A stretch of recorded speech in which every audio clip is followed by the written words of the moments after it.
Okay,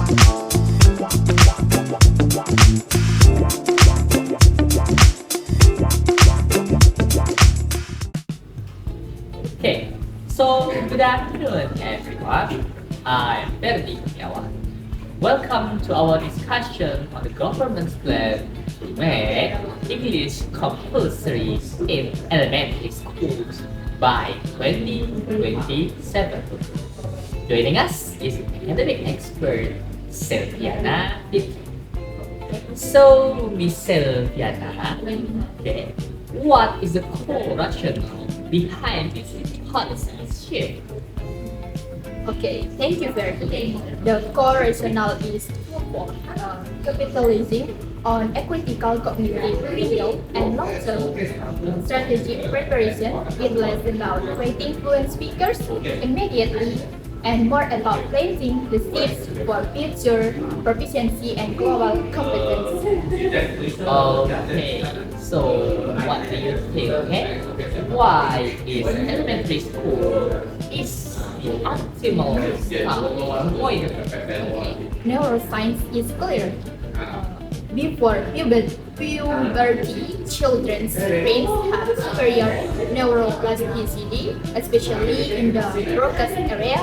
For language, they acquire pronunciation and intonation almost intuitively, something significantly harder later. This isn't just about language, it trains cognitive muscles like task switching and problem solving. Okay, but some people argue that it could be hinder mastery of the Bahasa Indonesia. Research largely disproves that well-structured bilingual programs often enhance meta-linguistic awareness, the understanding of how language itself works, which can improve first language skills. The key is balance, context-appropriate instruction. Okay. So, beyond the cognition, what are the other benefits? Okay, area exposure builds cultures and a mental framework for understanding global perspective. It fosters empathy and reduces culture bias from a young age, aligning with the need for global citizenship. Okay.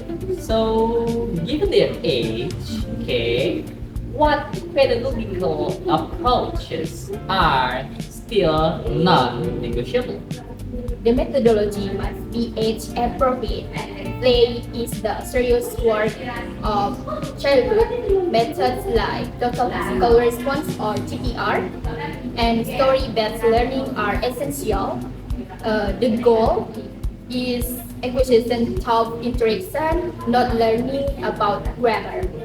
Okay, so can you give us a concrete example of an effective classroom activity?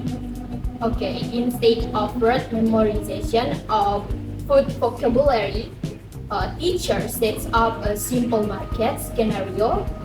Children use phrases like "I want an apple" or "How much is it?" This embeds language in a functional, memorable context, lowering an affective filter the anxiety that blocks learning. Okay. So, how should we assess progress at this age? Assessment must be formative and performance-based. Things of portfolios, simple project presentations of observational checklists focusing on participation and comprehension, not high stakes.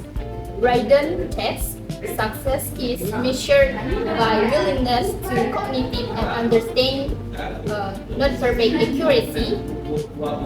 Okay, so to summarize, the 2027 plan leverages biological advantage for large-term gain.